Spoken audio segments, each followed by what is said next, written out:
You've been trying to control the outcome of everything, your plans, your relationships, your future, believing that if you just hold on tighter, nothing will fall apart. But if control really worked, why does life still surprise you?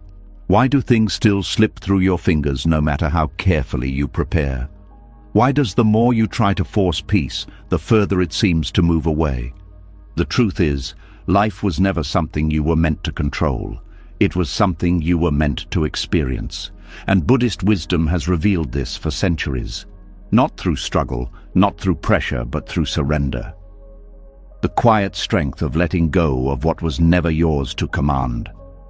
Tonight, as you listen, something inside you will begin to release. The need to predict, to manage, to hold everything together. Your mind will soften. The tension in your chest will ease. And you will feel a strange calm, as if the river of life is finally allowed to carry you instead of you fighting the current. This is not about losing control. It is about discovering peace without needing it. Are you ready to stop forcing life and start flowing with it? Let's begin. Something shifts the moment you stop fighting what cannot be forced. The tight grip begins to loosen, and in that quiet space, a deeper question rises. If control was never truly yours, then what has been carrying your life all along? A strange relief appears when you realize you were never holding the river together. It was already flowing before you arrived, and it will keep flowing long after you let go. There is a silent exhaustion that comes from trying to manage everything, planning every possibility, preparing for conversations that haven't happened, replaying moments that are already gone. It feels responsible, even necessary, yet it slowly drains the energy meant for living. Many people spend years believing that vigilance will protect them from pain, not realizing that the vigilance itself becomes the pain. Life does not move like a machine waiting for instructions. It moves like water, unpredictable, alive, constantly reshaping its path. You can build walls, redirect streams, try to trap it in containers, but eventually it finds another way. Not because it is against you, but because movement is its nature. From the moment you were born, events began unfolding without your approval. The family you entered, the place you grew up, the timing of opportunities and losses, none of these waited for your permission slip. Even now your heart beats without asking you first. Your lungs fill and empty on their own. The sun rises whether you feel ready or not. There is already an intelligence guiding life that operates beyond personal control. When people try to steer everything, it often comes from fear disguised as responsibility. Fear of loss, fear of uncertainty, fear of being hurt again. Control becomes a shield that promises safety. But shields are heavy, and carrying them all the time leaves no hands free to receive anything new. There is a quiet tragedy in missing the present moment because your attention is locked on what might happen next. A conversation with a loved one passes by while your mind is calculating future scenarios. A beautiful afternoon fades unnoticed because you are rehearsing possible problems. Control steals the only time that is actually real, now. Buddhist teachings speak gently about this, not as a command, but as an invitation. They point out that suffering often comes from resisting the flow of reality, not from pain itself, but from the insistence that life should be different than it is. When you argue with reality, you fight a battle that cannot be won, and the exhaustion that follows feels personal, even though it isn't. Think of how many times you tried to force an outcome, only to discover that the result came from somewhere else entirely. Relationships that ended despite your effort to hold them together. Opportunities that appeared when you had stopped searching. Solutions that arrived the moment you surrendered the need to solve everything immediately. These moments reveal something important. Life responds to participation, not domination. The illusion of steering comes from mistaking influence for control. You can guide your actions, choose your responses, plant seeds of intention, but you cannot command the weather that determines how those seeds grow. You cannot force other people's hearts to move in a certain direction. You cannot freeze time at the moment you feel safest. There is also a quiet arrogance hidden inside the need to control everything, though it rarely feels like arrogance. It feels like survival, yet it assumes that the mind can predict a future shaped by millions of invisible variables. Every person you will meet, every decision they will make, every event unfolding across the world, all interacting in ways too complex to track. Trying to control outcomes in such a system is like trying to direct the path of the wind with your hands. Letting go does not mean becoming passive or careless. It means understanding the difference between effort and attachment. You can act with full sincerity, give your best energy, speak your truth, and still release the demand that life must respond in a specific way. This is the paradox that creates peace, doing without gripping. When you stop trying to steer the entire river, you begin to feel the current supporting you. Decisions become clearer because they are not clouded by panic. Conversations become more honest because you are not trying to manipulate reactions. Even failures soften because they are seen as turns in the river, not evidence that you are lost. There is a kind of freedom in admitting that you do not know how everything will unfold. It removes the pressure to perform certainty. It allows curiosity to replace fear. Instead of bracing for impact, you start observing the movement of life with interest. What once felt threatening begins to feel mysterious in a peaceful way. Many people discover too late that control kept them from fully living. They postponed joy until conditions were perfect. They delayed risks until guarantees appeared. They waited for a future that never stabilized enough to feel safe. In trying to secure life, they accidentally postponed it. Nature offers quiet lessons about this everywhere. Trees do not resist the changing seasons. Rivers do not mourn the shape they had yesterday. Clouds do not cling to the sky once the wind begins to move them. There is a natural intelligence in allowing transformation, even when it looks like loss. Human beings, gifted with memory and imagination, often struggle more because they can replay the past and rehearse the future endlessly. This mental time travel creates the illusion that everything can be prepared for. But preparation cannot replace presence. Life is experienced forward, one moment at a time, not solved like a puzzle before it happens. When you release the illusion of steering, something unexpected happens. Gratitude becomes easier. Not forced gratitude, but the kind that arises when you see how much has been carrying you without your awareness.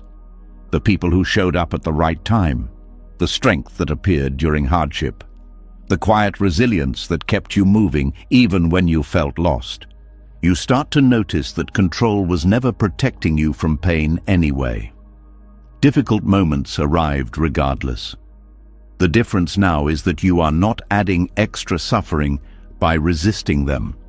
Pain moves through you instead of becoming stuck inside a story about how things should have been different. Trust begins to grow, not as blind optimism, but as a grounded confidence that you can meet whatever comes. You realize that you have survived uncertainty before. You have adapted to changes you once feared. The river has carried you through rapids and calm waters alike, even when you doubted it. This trust changes how you relate to time. Urgency softens. You stop treating every decision as if it will determine your entire future. You allow space for life to unfold instead of demanding immediate answers. Sometimes clarity arrives not through effort, but through waiting.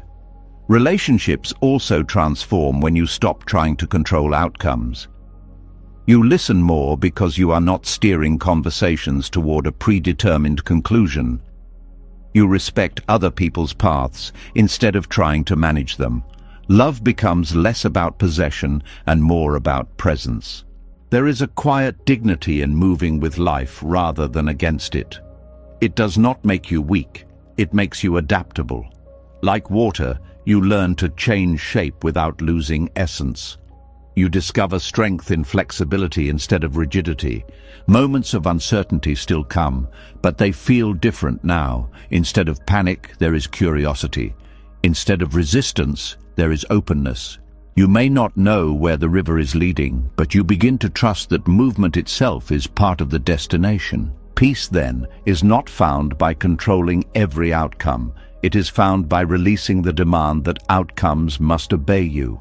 It is found in participating fully while allowing life to respond in its own timing. As this understanding settles, the need to hold everything together slowly dissolves. You realize that the river never asked you to steer it. It only asked you to be present for the journey. And in that realization, something inside you rests for the first time in a long while. As the river keeps moving, a quieter truth starts to sink in. The problem was never the current. The problem was the grip, the tightening, the constant internal command that life must go a certain way for peace to be allowed. And once that illusion of steering begins to fade, something else becomes clear too. Forcing doesn't just fail sometimes. It often punishes the one doing it. There's a particular kind of pain that doesn't come from what happened, but from how hard the mind tried to prevent it. A private suffering that grows in the space between reality and the result you demanded. It doesn't always show up as obvious sadness. Sometimes it appears as irritability, as restlessness, as tension in the jaw, as waking up tired even after sleeping, as that subtle feeling of being chased by life even when nothing is happening. Something has been happening under the surface. Because forcing backfires in a way most people don't notice at first. It doesn't always break the situation. It breaks the inside. The moment attachment is born, hidden suffering begins. A quiet curiosity rises here, and it matters. How can a person do everything right and still suffer? How can effort become a trap? How can wanting a good outcome create pain before anything even goes wrong? Attachment to results is not just hope. It is a contract, a mental agreement that says, I will only feel okay if life gives me this. And once that contract is signed, the mind becomes a collector. It starts monitoring, measuring, comparing. It treats every day like a courtroom where reality is constantly on trial. And the strange part is, the suffering often begins long before the outcome arrives. The first hidden cost of attachment is that it turns the present into a waiting room. Life becomes something you endure until the real moment happens. The job title, the relationship, the apology, the breakthrough, the money, the healing, the recognition, and while waiting, the mind keeps whispering, not yet, not enough, almost, soon. Even peaceful moments start to feel incomplete because they aren't serving the outcome. This is how the mind steals joy without ever announcing the theft. Attachment also creates a new kind of fear, not fear of the world, but fear of losing the result you're chasing. When a person becomes attached, even progress becomes stressful. A relationship starts going well, and instead of enjoying it, the mind begins scanning for signs it might collapse. A project starts growing, and instead of gratitude, the mind becomes terrified of losing momentum. Success becomes a fragile glass, and the mind walks around it holding its breath. This is the backfire. What was supposed to bring peace becomes the source of anxiety. Another hidden suffering is how attachment corrupts effort. There is a clean kind of effort, honest, steady, rooted in the present. And then there is desperate effort, effort fueled by fear, urgency, and the need to control. Desperate effort feels like pushing a locked door harder instead of checking whether it opens the other way. It burns energy quickly, and because it is tense, it becomes less intelligent. This is why forcing often creates the very outcome you feared. A person who is attached to being loved can become clingy. That clinginess creates pressure. The pressure pushes the other person away, And then the attached person feels proven right that love is unsafe. But what really happened is that the attachment shaped the behavior, and the behavior shaped the outcome. A person attached to being respected can over-explain. They can argue, they can push for validation, and that chasing behavior reduces respect. Not because the person is bad, but because energy reads desperation as weakness. The more the person tries to control the image, the more unstable it becomes. A person attached to being seen as competent can become defensive. They can avoid mistakes, they can hide questions, they can overwork, and eventually, the stress makes them less competent. The attachment poisons the very thing it wants to protect. This is why Buddhism speaks about clinging as suffering. Not because goals are wrong, not because effort is bad, but because clinging turns life into a threat. It turns uncertainty into an enemy. It makes the mind treat outcomes like oxygen. And when the mind believes something is oxygen, it panics at the smallest delay. One of the most painful forms of hidden suffering is conditional worth. When a person becomes attached to results, they begin to attach their identity to them. It stops being, I want to succeed, and becomes, if I don't succeed, I am nothing.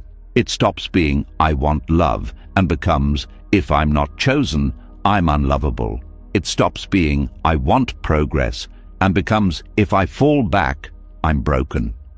This is not motivation. This is self-punishment wearing a motivational mask, and it's exhausting, because now every outcome is personal. Every delay is interpreted as rejection. Every obstacle feels like a verdict on your life.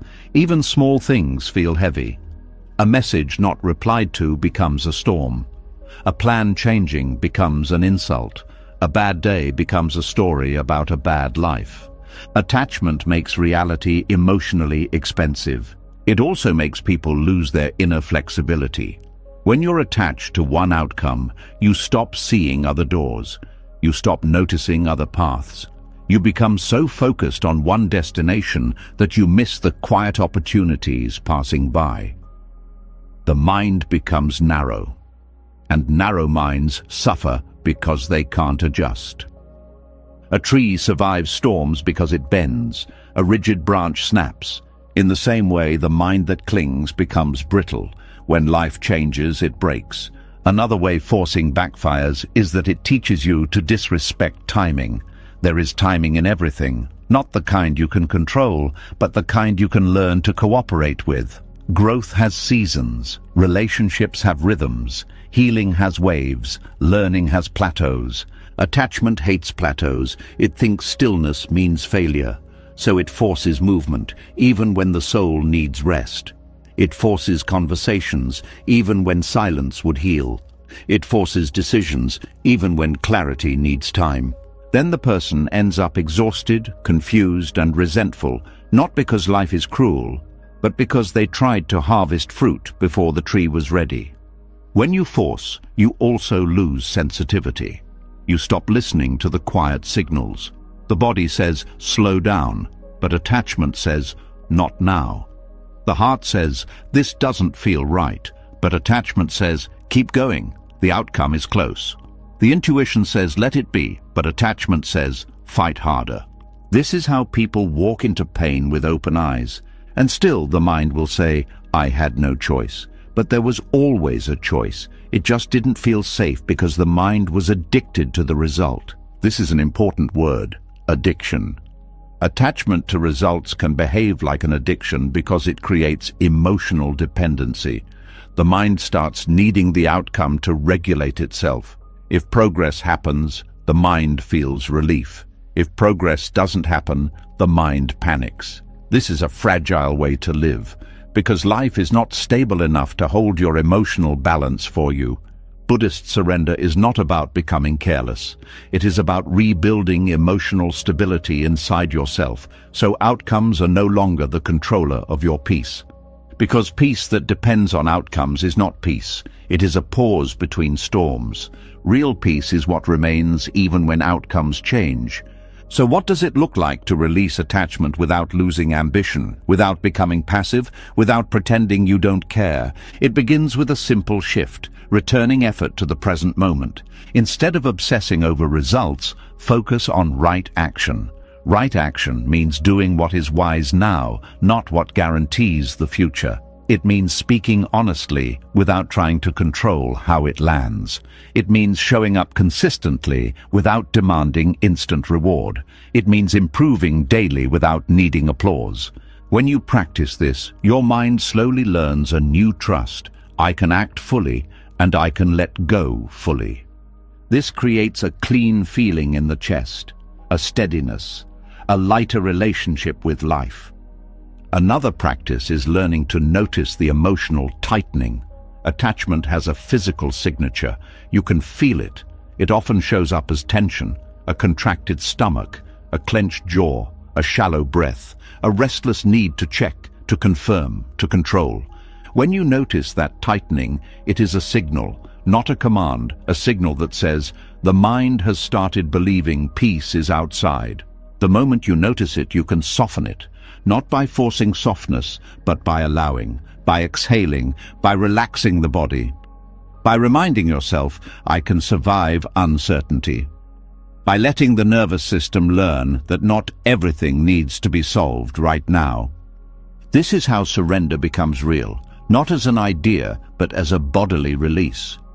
There is also the practice of accepting that outcomes are not always proof of your worth. Sometimes you do everything right and life still says no, not as punishment, but as redirection, not as rejection, but as protection, not as failure, but as timing.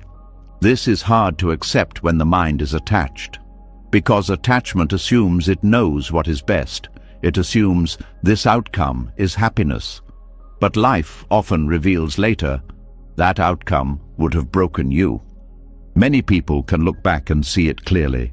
The relationship they begged for that would have destroyed their peace. The opportunity they chased that would have trapped them. The door that closed that felt cruel in the moment, but saved them from a future they weren't ready for. Attachment cannot see this. It only sees now. Surrender sees beyond now, even when it doesn't know the full picture. A powerful part of surrender is allowing life to be larger than your mind. The mind is useful, but it is not all-knowing. It is a small flashlight, not the sun. It lights a few steps ahead, and then it panics about the darkness beyond. Surrender is trusting that the path continues even when your flashlight cannot see it. This brings you back to the river. If you stand at the edge of a river and try to control it with anger, it will not obey. If you try to control it with fear, it will not soften. If you try to control it with force, you will only exhaust yourself. But if you learn the river, if you study its movement, respect its strength, and cooperate with its flow, you can travel far without breaking yourself. This is the Buddhist approach to life, not domination, harmony, not obsession with results, presence in action, not clinging, trust. And the hidden suffering begins to dissolve when you stop making outcomes the manager of your happiness. Because the deepest relief is not getting what you want. The deepest relief is no longer needing life to go a certain way to be okay. When that happens, effort becomes lighter. Love becomes freer. Plans become tools instead of chains. And even uncertainty becomes less threatening because it is no longer treated like a disaster. It becomes a teacher. And right here, in this moment, there is a gentle question that changes everything. What if peace is available now, not after the outcome? When that question enters the mind, the grip loosens again, and the river keeps moving, but this time you are not fighting it. You are finally learning how to float. As the struggle to force outcomes begins to fade, another discomfort quietly surfaces, the ache of things that never concluded. Not everything in life wraps itself neatly. Some conversations end mid-sentence. Some relationships dissolve without a final explanation. Some dreams pause in a place that has no clear name. And once you stop exhausting yourself trying to control what happens, you are left standing in front of something even more unsettling, the unfinished. There is a particular kind of silence that follows when closure never comes. It lingers longer than noise. It follows you into ordinary moments. It shows up when you least expect it, like a book left open on a table that no one returns to finish. Somewhere inside, a quiet question begins to form. Can peace exist without resolution? A strange tenderness lives in the spaces where stories stop without warning. Most people spend years trying to rewrite those endings in their minds, replaying scenes, inventing explanations, constructing imaginary conclusions that might finally let them rest. The mind does this because uncertainty feels like danger. It prefers a painful answer over no answer at all. At least pain has edges. The unfinished has none. Yet life is filled with things that never reach a satisfying final chapter. Friendships fade without conflict. Opportunities disappear without explanation. Apologies never arrive. People change direction without informing the ones left behind. Even parts of yourself, old ambitions, former identities, plans you once believed in, quietly fall away without ceremony. No official ending, no closing speech, just absence where something used to be.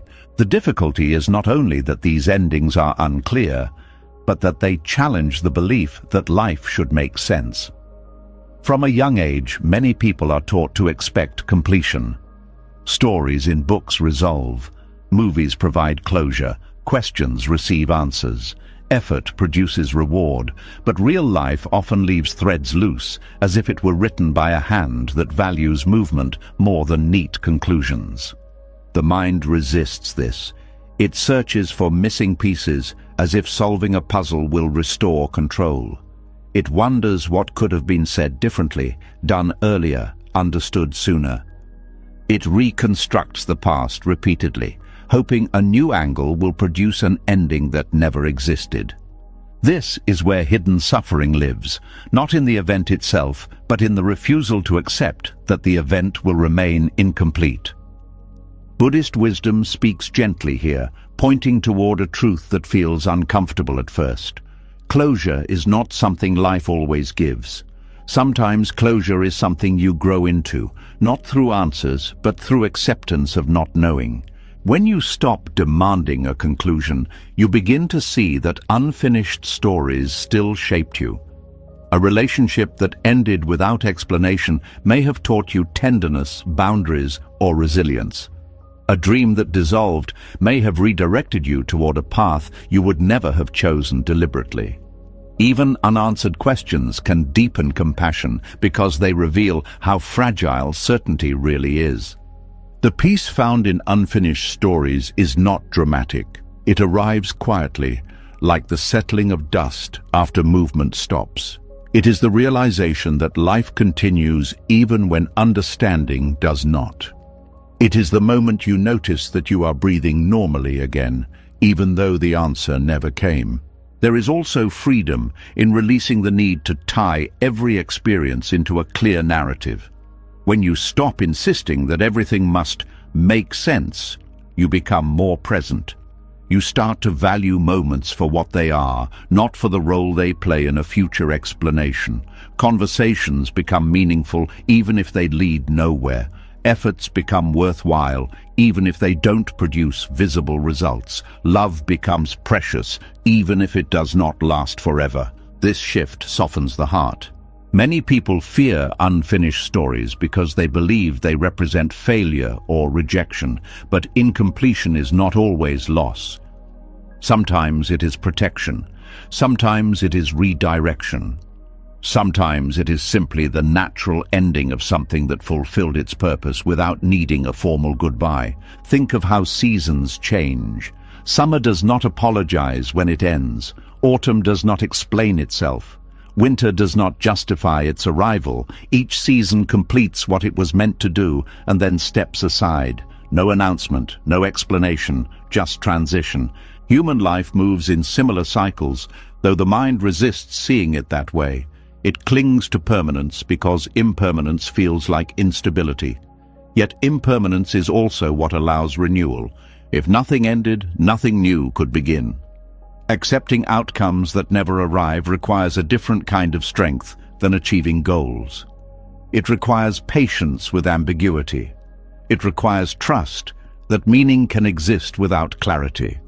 It requires humility to admit that not everything revolves around your need for understanding. One of the deepest forms of maturity is the ability to carry unanswered questions without letting them poison your peace.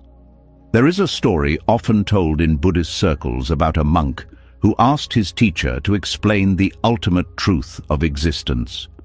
The teacher remained silent. Days passed, weeks passed. The monk became frustrated, believing he was being ignored. Eventually, he realized that the silence itself was the answer. Not everything can be explained through words. Some truths are meant to be experienced rather than concluded. In the same way, unfinished stories teach through absence. They invite you to grow beyond the need for certainty. They encourage you to build peace that does not depend on tidy endings. Another hidden gift of incompletion is that it reveals your capacity to continue loving without possession. You can care about someone even if they are no longer part of your life. You can appreciate what once existed without needing it to return. You can honor memories without trying to resurrect them.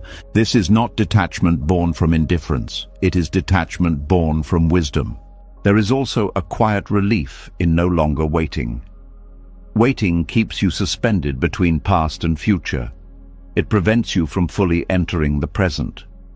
When you accept that an outcome will not arrive, time begins moving again. Energy returns. Attention shifts toward what is actually here instead of what might have been.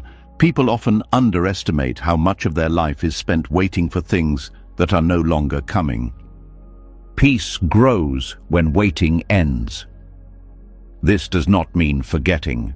It means allowing memories to exist without demanding action from them. You can remember without reopening wounds. You can reflect without trying to repair something that has already dissolved. Forgiveness often plays a role here, but not always in the way people expect. Forgiveness is not declaring that everything was acceptable. It is releasing yourself from the burden of carrying the unfinished story forward. It is choosing not to let the absence of closure define your future. You forgive so that your life can move again, not so that the past becomes different. Sometimes the hardest unfinished stories involve your own expectations. The life you thought you would live, the person you believed you would become, the timeline you imagined. Letting go of these can feel like losing a part of your identity, yet it also creates space for discovering who you are without the pressure of those expectations. Life often becomes richer when it is no longer compared to an imaginary version. There is a quiet beauty in accepting that not every chapter will be explained. It makes you gentler with yourself and others. It reduces the urgency to judge. It opens the possibility that everyone is carrying unfinished stories you cannot see. This awareness deepens compassion.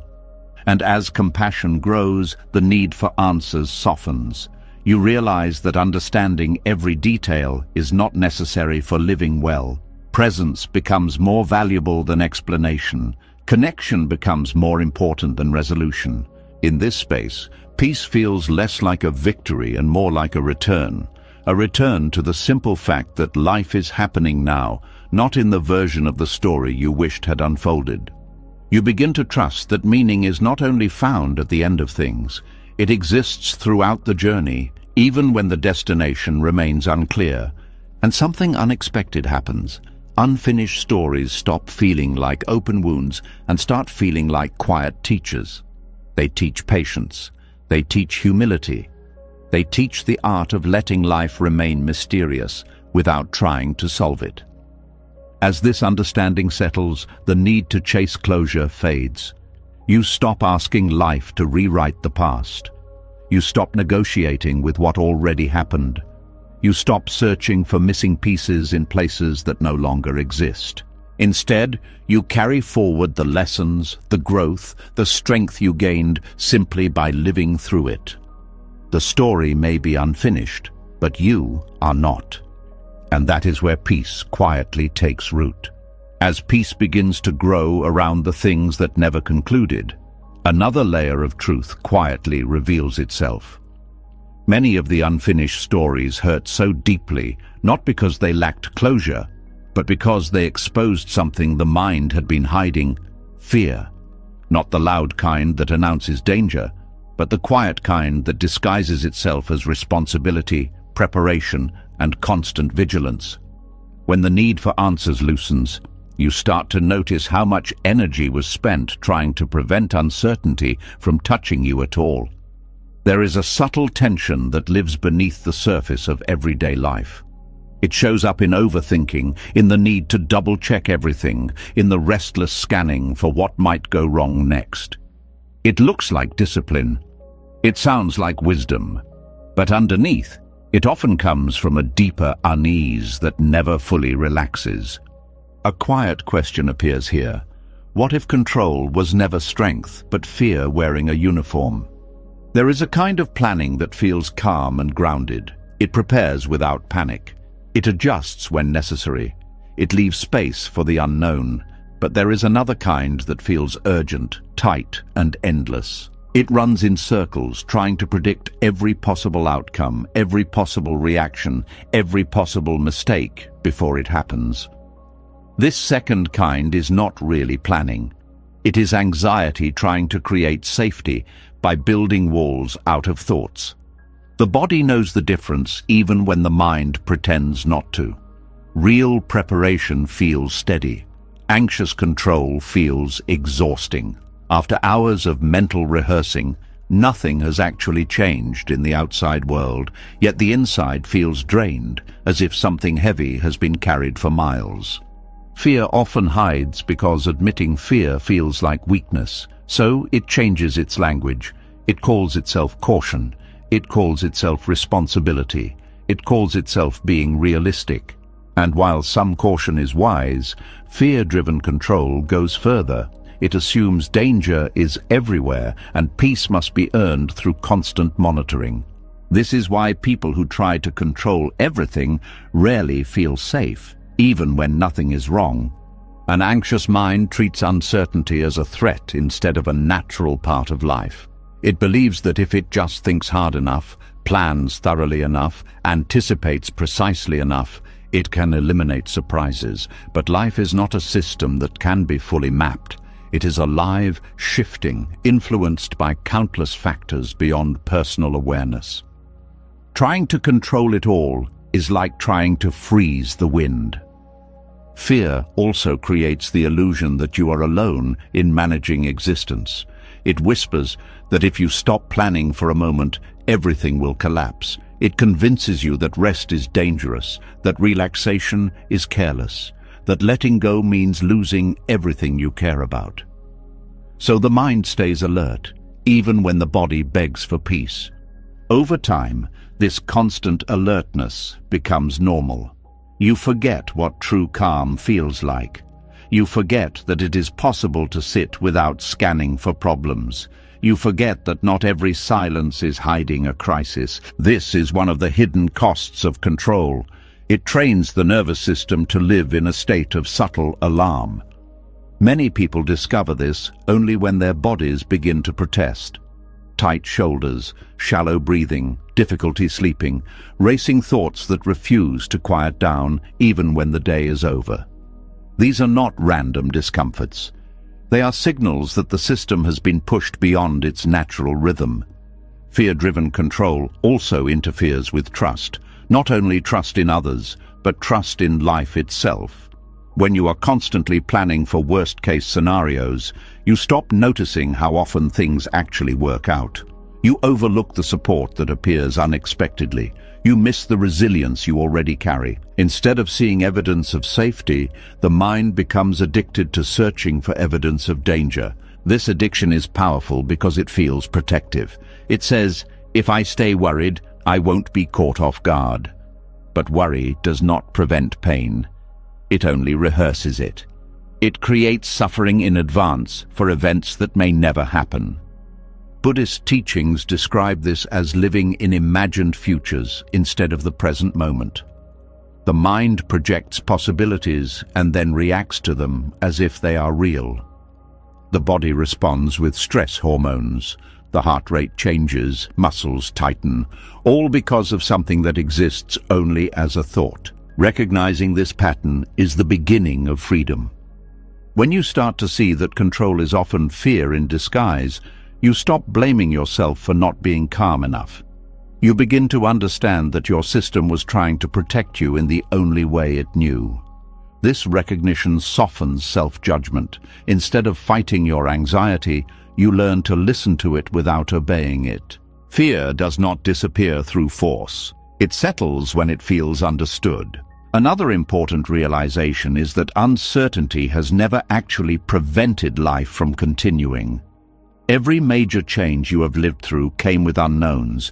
You did not have full information. You did not have guarantees. Yet somehow you adapted, you learned, you found new strength you didn't know you had. Remembering this weakens the belief that control is necessary for survival. There is also a difference between influence and control that becomes clearer here. You can influence your actions, your habits, your responses. You can choose kindness, patience, honesty, but you cannot control how others interpret you, how circumstances evolve, or how time reshapes everything. Trying to control what belongs to the wider flow of life creates frustration because it asks the impossible. Letting go of fear-driven control does not mean becoming careless. It means rediscovering trust in your ability to respond instead of your ability to predict. Response happens in the present. Prediction lives in imagined futures. When you rely on response, you stay flexible. When you rely on prediction, you become rigid. Flexibility is what allows you to move with life instead of against it. There is a quiet courage in admitting, I don't know what will happen, but I will meet it when it comes. This is not weakness, it is resilience. It acknowledges uncertainty without surrendering your strength. As fear loosens, planning itself changes character. It becomes lighter, more practical, less emotional. You prepare for what is reasonable and release what is beyond reach. You stop rehearsing conversations repeatedly. You stop replaying possible disasters. You allow space for spontaneity. Life begins to feel less like a battlefield and more like a landscape you can walk through. Relationships also benefit when control relaxes. Fear-driven planning often tries to manage other people's reactions, predict their moods, anticipate their needs before they speak. While this can come from love, it can also erase authenticity. When you stop controlling interactions, you allow others to be real, not just predictable. Connection deepens when people are allowed to surprise you. There is also relief in no longer carrying the responsibility of holding everything together. You realize that the world does not collapse when you rest. Problems do not multiply because you stopped worrying for an hour. Life continues, breathing on its own. This realization brings humility and peace at the same time. Buddhist surrender encourages a different posture toward existence, one of participation instead of domination. You act where action is needed. You accept where acceptance is wiser. You listen more than you command. You observe more than you interfere. From this place, fear loses its disguise. It becomes visible, and what is visible can be softened. You learn small practices that return you to the present, feeling your breath, noticing the ground beneath your feet, paying attention to sounds without labeling them. These simple acts remind the mind that safety exists now, not just in imagined futures. Gradually, the nervous system relearns how to rest, and as rest returns, clarity follows. Decisions become easier because they are not clouded by panic. Creativity returns because energy is no longer spent on endless forecasting. Joy appears in simple moments because attention is no longer trapped in tomorrow. You begin to experience life directly, again. The greatest shift happens when you realize that fear never truly wanted control. It wanted reassurance. It wanted to know that you would be okay no matter what. And the reassurance comes not from perfect plans, but from recognizing your capacity to endure, adapt, and continue. You have already survived uncertainty. You have already navigated loss, change, confusion. This evidence is stronger than any prediction. Control loses its appeal when you trust yourself. In that trust, something quiet opens, a willingness to live without constant defense, a readiness to experience life as it unfolds rather than as it is calculated. A sense that peace is not found at the end of perfect planning, but in the middle of honest living. Fear may still visit, but it no longer runs the house. And as this understanding settles, you notice a softness in your days, less urgency, less pressure, more space between thoughts, more patience with yourself and others. The world has not become safer, but you have become calmer within it. This calm is not fragile because it is not based on control. It is rooted in acceptance of what cannot be controlled and confidence in what can. From here, surrender no longer feels like loss. It feels like returning something heavy you were never meant to carry. And in that return, the heart finally learns how to rest without scanning the horizon for the next storm. As the need to control begins to loosen and fear stops disguising itself as constant planning, another hidden tension reveals itself, the exhausting effort to manage how others see you. Even after learning to release outcomes and uncertainty, many people still carry one last burden, the need to be understood exactly as they are by everyone, all the time. And when that understanding doesn't come, the mind rushes to fix it, explain it, defend it, correct it. There is a quiet fatigue that comes from trying to edit your own image in other people's minds. A subtle ache appears here. What if peace doesn't require being understood? There is something deeply human about wanting to be seen correctly, to feel known without distortion, to believe that your intentions, your effort, your heart will be recognized. But life does not guarantee this kind of clarity. Every person looks through their own lens, shaped by their past, their fears, their expectations. Even when you speak carefully, something different may still be heard. Even when you act sincerely, something else may still be assumed. Misunderstanding is not always a failure of communication. Sometimes it is simply the limit of perspective. When you try to control how others perceive you, you enter a maze with no exit. You begin adjusting your words constantly, rehearsing explanations, replaying conversations afterwards, searching for mistakes. You monitor expressions, tones, pauses, wondering what they meant. You carry invisible scripts in your head, preparing for situations that might never happen. Over time, this becomes a second job, managing impressions instead of living. The suffering here is subtle because it looks like kindness or maturity. It appears as patience, diplomacy, emotional intelligence. But underneath, there can be anxiety, the fear that if you are misunderstood, you will be rejected, judged, or abandoned. This fear often begins early. Many people learn that acceptance depends on being interpreted correctly. They learn to explain themselves before anyone asks. They learn to smooth tension before it escalates. They learn to over-clarify so nothing can be twisted.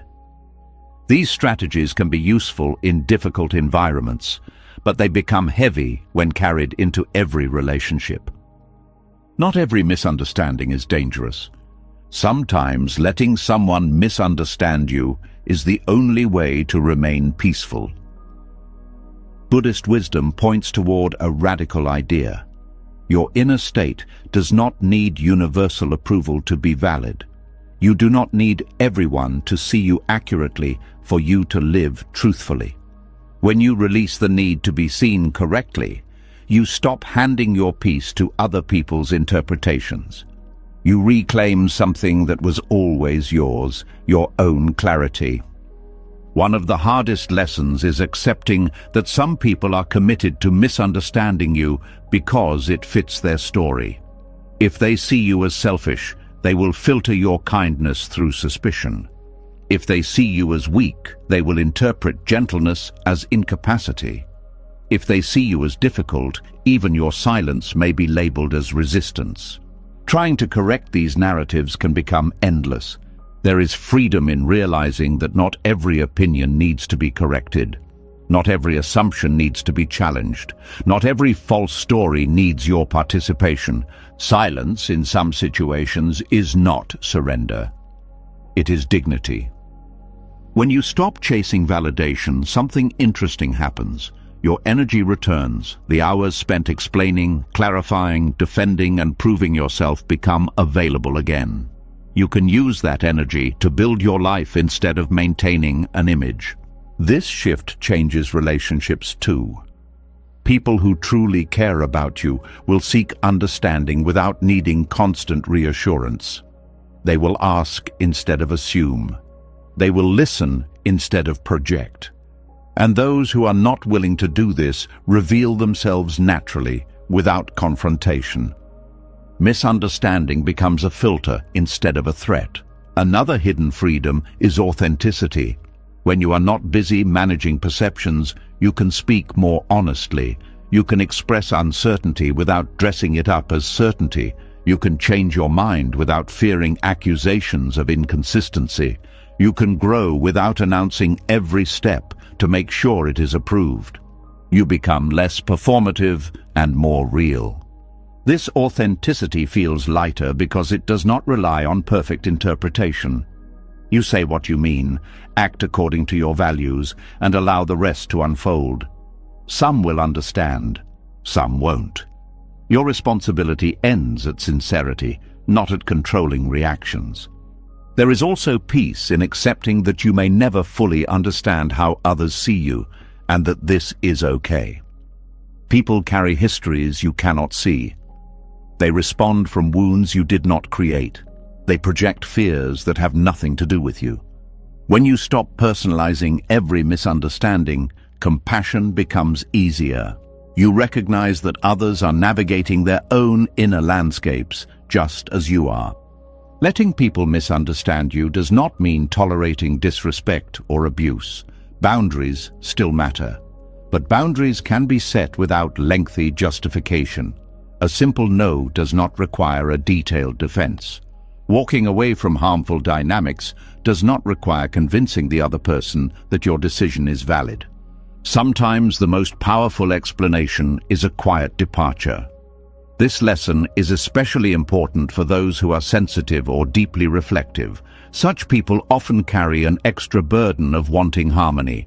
They try to prevent conflict by being perfectly clear, perfectly gentle, perfectly reasonable. But harmony cannot be forced. It requires mutual willingness. You cannot create understanding alone. Releasing the need to be seen correctly also frees creativity. When you are not afraid of misinterpretation, you take more risks. You express ideas without filtering them through imagined criticism.